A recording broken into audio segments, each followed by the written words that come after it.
Welcome to 9 vibes. తెలంగాణలో జరగాల్సిన లోక్సభ ఎన్నికల విషయంలో రేవంత్ రెడ్డి వ్యూహాత్మకంగా అడుగులు ముందుకు వేస్తున్నారు. పార్టీకి ఉన్న ఊపును కొనసాగించేందుకు ఆయన భిన్నమైన వ్యూహాలు అమలు చేస్తున్నారు. పరిపాలన జోరు చూపిస్తూనే పార్టీ అంశాల్లో కీలకంగా వ్యవహరిస్తున్నారు. బీఆర్ఎస్ ఇప్పుడిప్పుడే కోలుకునే పరిస్థితి కనిపించడం లేదు. పార్లమెంటు ఎన్నికల్లో మంచి ఫలితాలు సాధించేందుకు తెలంగాణ కాంగ్రెస్ పార్టీ సిద్ధమైంది.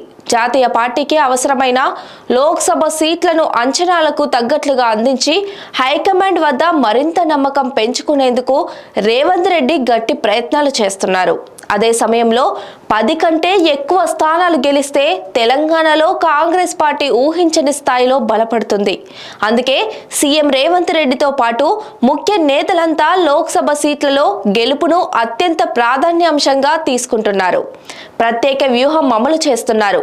బీఆర్ఎస్ బీజేపీలకు అభ్యర్థుల విషయంలో సమస్యలు ఉన్నాయి. కానీ ఆ పార్టీలో ఉన్నవారు కాంగ్రెస్ టికెట్ ఇస్తే పోటీ చేసేందుకు సిద్ధమవుతున్నారు.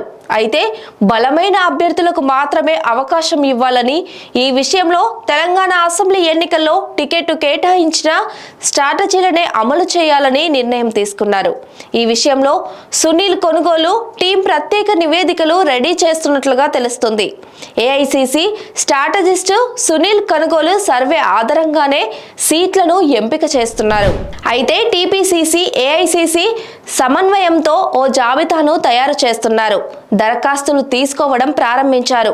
ఈ ప్రక్రియ పూర్తయిన తర్వాత టీపీసీసీ కమిటీ స్క్రీనింగ్ చేస్తుంది.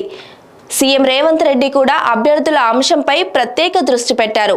ఇటీవల ఎమ్మెల్యే టికెట్లు పొందలేని నేతలతో పాటు పోటీ చేసి ఓడిపోయినోళ్ళు, కాంగ్రెస్ పార్టీలో మొదటి నుంచి పనిచేస్తున్న నేతలంతా ఎంపీ టికెట్ల కోసం విశ్వ ప్రయత్నాలు చేస్తున్నారు. కొందరు సీఎం మంత్రుల చుట్టూ టికెట్ల కోసం తిరుగుతుంటే మరికొందరు ఏకంగా ఢిల్లీలోనే మకాం వేసి తమదైన శైలిలో ప్రయత్నాలు చేస్తున్నట్లు తెలుస్తుంది. రాష్ట్రంలో కాంగ్రెస్ పార్టీ పవర్లో ఉన్నందున ఈసారి ఎంపీ టికెట్లకు ఎక్కువగా పోటీ నెలకొన్నది. 17 ఎంపీ సీట్లు ఉండగా హైదరాబాద్ విషయంలో ఆశలు పెట్టుకునే అవకాశం లేదు. ఆదిలాబాద్ కూడా ఆశలు లేని నియోజకవర్గంగా మారింది.